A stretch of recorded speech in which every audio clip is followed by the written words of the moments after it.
Suma, sige pakinggan mo ang aking kwento bago mo asusa kalikuti ng aking buhay. Para sa kaalaman mo, di mo pa nalalaman. Madalas na minsan nasasaktan, pero sinasarili ko kahit ganon. Nakaliwat ka ng sinasabi ng iba, mga tenga at bunganga, walang patigil kahit saan tumama.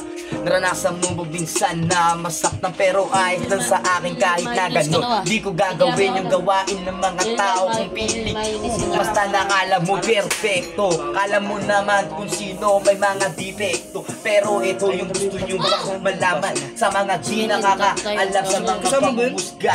Bago mo sana alamin, baka hindi mo pinagdaanan ng aking suot na sapatos. Bago mo lakaran ang aking buhay, bago mo sana ako usigin sa mga bagay na pagkakamali na wala naman akong nagawa. Pilit ginigihit na kala mo meron akong kasalanan nagawa, pero para teka lang, ba't galit? Nagalit yung mga di ko kabate dahil ba sa naangasan kayo sa aking tato? Sa mukha ko hindi binabase sa dami ng tato.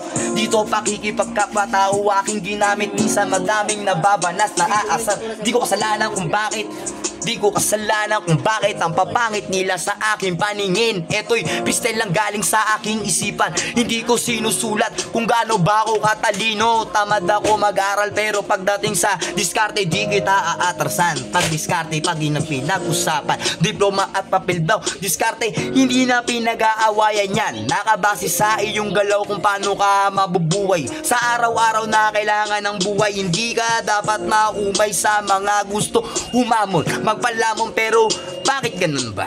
Sinasabi nito pero bahala na araw na di mo pwedeng pabaksakin tagakatmon. Sige, kumamong ka sa mga gusto mo sa akin na kung bakit dami sinasabi panlait kahit ano. Bakit di ginawa ko ro na magpatato? Bakit daw binaboy ang mukha ko? Gusto mo bang malaman kung bakit ganito? Yo depressed, eto yung hilig na gusto ko mangyari, pero para sa iyo wag mo nang subukan.